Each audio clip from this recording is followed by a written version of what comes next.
কৰি মাৰিব মাৰক গুলি কৰি মুখ্যমন্ত্ৰী ডাঙৰীয়াই কিমান গুলি কৰি মাৰিব মুখ্যমন্ত্ৰী ডাঙৰীয়াই সাজু আছো বুকু পাতি দিছো মুখ্যমন্ত্ৰী ডাঙৰীয়াই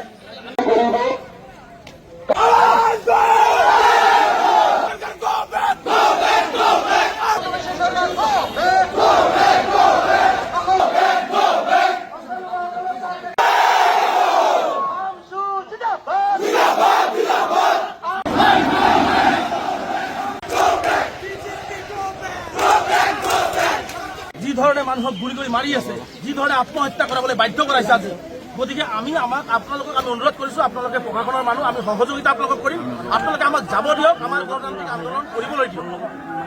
আমি পাৰ্টিশ্যন এছপাৰ প্ৰচিডিউৰ মেইনটেইন কৰিছোঁ আমি চৰকাৰক জনাইছোঁ আমি আমাৰ ওপৰত জনোৱা দায়িত্ব আমাৰ ওপৰত জনোৱা দায়িত্ব গতিকে আপোনালোকক আমি ৰিকুৱেষ্ট কৰিছোঁ আপোনালোকৰ মানুহ আমিও মানুহ যি ধৰণে আপোনালোকে চাইছে ল'ৰা ছোৱালী কেনেকৈ মাৰি আছে কেনেকৈ আপোনালোকে কেনেকৈ ল'ৰা ছোৱালীবিলাক নাখাই আছে গতিকে এইখিনি কথা আপোনালোকেও তাত মানুহ হিচাপে আপোনালোকে অনুভৱ কৰক কাৰণ মুখ্যমন্ত্ৰীৰ সম্পূৰ্ণ দানৱীয় চৰিত্ৰৰে কাম কৰি আছে আৰু কেৱল মাত্ৰ ধৰ্মীয় সংখ্যালঘু কাৰণ এইসকল অসমীয়া মানুহ কোনো বিদেশৰ মানুহ নহয় গতিকে আমাক যাবলৈ দিয়ক আমি অকণমান যাম আমি আমাৰ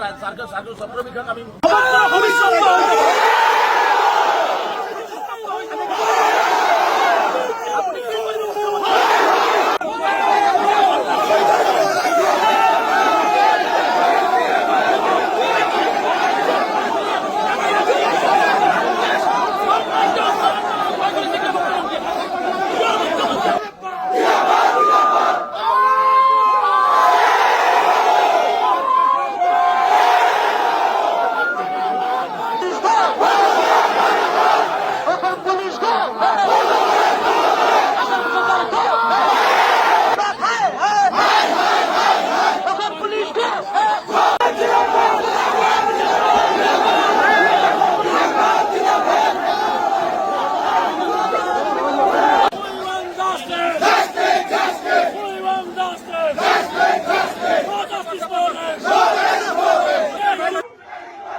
আন্দোলন আৰম্ভ কৰিছে যেতিয়ালৈকে সংখ্যালঘু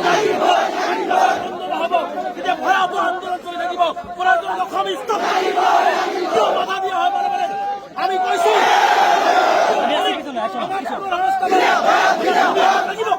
তেনে ক্ষেত্ৰত হ'ব লাগিব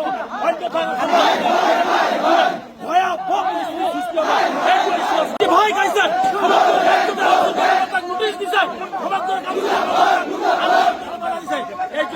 মুখ্যমন্ত্ৰী ভয় খাইছে বুঝক আৰু এই অসহায় ভূমিহীন গৰাখহনীয়া কবলত পৰা ভূমিহীন মানুহক ভূমি দিয়াৰ ব্যৱস্থা গ্ৰহণ কৰক এই দাবী উত্থাপন কৰিছো গুলি কৰি মাৰিব মাৰক গুলি কৰি মুখ্যমন্ত্ৰী ডাঙৰীয়াই কিমান গুলি কৰি মাৰিব মুখ্যমন্ত্ৰী ডাঙৰীয়াই সাজু আছো বুকু পাতি দিছো মুখ্যমন্ত্ৰী ডাঙৰীয়াই অন্যায় কৰা বন্ধ কৰক মানুহৰ লগত তেওঁ মুখ্যমন্ত্ৰী হয় প্ৰজা হয় তেওঁ বেছিকে বেছি পুলিচ লগাই গুলি কৰি মাৰিব পাৰিব কিন্তু অসমৰ ইতিহাসত সংখ্যালঘুক শেষ কৰিব নোৱাৰে মুখ্যমন্ত্ৰীয়ে এই কথাটো মুখ্যমন্ত্ৰীয়ে জনা উচিত গতিকে সময় থাকোঁতে মুখ্যমন্ত্ৰীয়ে মানুহৰ লগত মানুহৰ ব্যৱহাৰ কৰক সংখ্যালঘু ৰাইজক মুকলিভাৱে গুলি কৰি দিয়ক আমি বুকু পাতি দিব কিন্তু এনেকুৱা অত্যাচাৰ নকৰিব মই পুনৰবাৰ ধুবুৰীৰ পৰা মুখ্যমন্ত্ৰীক স্পষ্টভাৱে সকীয়াইছো মুখ্যমন্ত্ৰীয়ে দানৱীয় ভাণ্ডাৰ অত্যাচাৰ যদি বন্ধ নকৰে পৰৱৰ্তী পৰ্যায়ত ভয়ংকৰ গণ আন্দোলনৰ সন্মুখীন হ'বৰ কাৰণে সাজু থাকিব আৰু অসমবাসী সংখ্যালঘু ৰাইজক আহ্বান জনাইছোঁ আন্দোলন আৰম্ভ কৰিছোঁ 16 তাৰিখ 17 তাৰিখ 18 তাৰিখে দিল্লীত কৰিম তাৰপিছত অসমত আহি এই অমানৱীয় উচ্চতাৰ মুখ্যমন্ত্ৰীৰ হিটলাৰী শাসনৰ বিৰুদ্ধে এক ব্যাপক গণ আন্দোলন গঢ়ি তোলা হ'ব তাৰ বাবে যিকোনো প্ৰতিকূল পৰিস্থিতিলৈ মুখ্যমন্ত্ৰী সম্পূৰ্ণ জগৰীয়া হ'ব আৰু মুখ্যমন্ত্ৰীক মই চেলেঞ্জ কৰিছোঁ আমচুৰ আন্দোলন চলিছে আৰু ভৱিষ্যতে চলিব।